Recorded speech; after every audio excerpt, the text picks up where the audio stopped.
So here's the exact plan that I had my wife follow in order to be able to lose 40 pounds as fast as possible. But the best part of it is she doesn't ever have to fear gaining it back. And it's been several years and she has not gained it back. So one thing I want you to remember is that research has been insanely conclusive that the most important thing when it comes to successful weight loss is sustainability.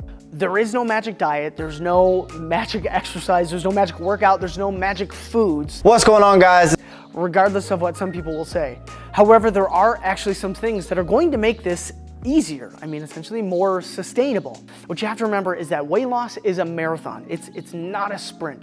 So even a good marathon runner is gonna have a plan up front, and they're gonna pick a pace that they can sustain for the entire race so that they can actually finish. So how do you run the marathon of weight loss well so that you can actually reach your goal? So first and foremost, my wife just simply focused on her strength. She focused on getting stronger.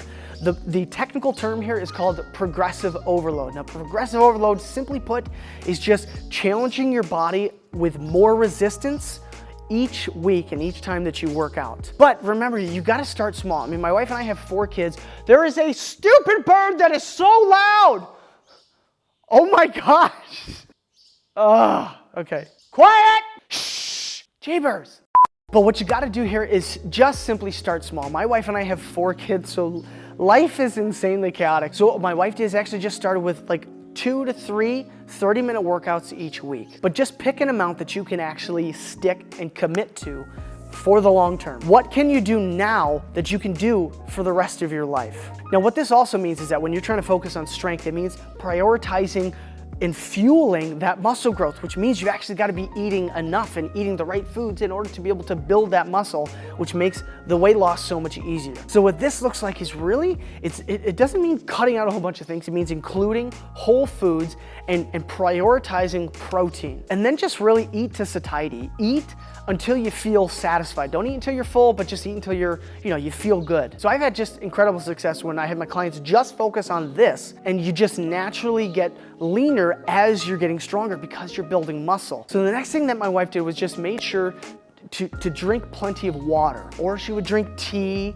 or just fun low-calorie drinks that we just enjoy drinking. And what that does is it fuels your body. I mean, water is vital to our strength capability, also just vital to our body functions. But you're actually gonna be weaker when you're trying to work out if you're dehydrated. So that's why it's important. Don't fixate on a specific number, just always have water with you. Now, the next thing my wife did is focus on her sleep. And I know, you're like, Dave, you've got 4 kids.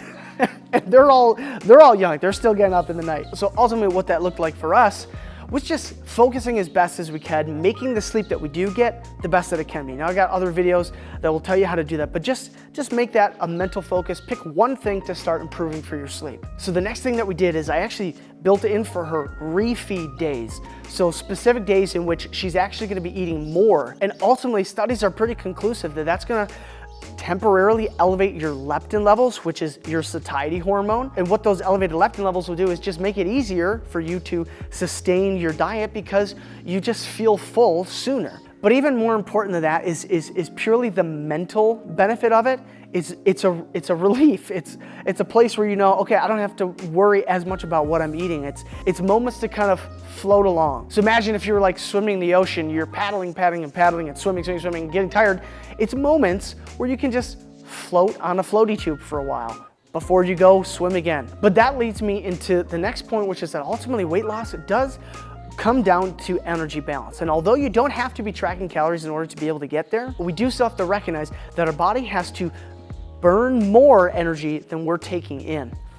But the one question that I have you answer here is, have you ever trained consistently before? If the answer to that is no, then all I simply want you to do is follow the steps that I've given you beforehand and don't even worry about tracking calories, because you're gonna see tremendous progress with just those steps. But the crazy thing is that if you want all of the steps that my wife took that helped her to really easily lose 40 pounds, I put them all together for you in her full story right up over here. And as always, just go get strong, but first go give your kids a hug like I'm actually about to go do, because I think family matters more, and I will see you over there on the next video.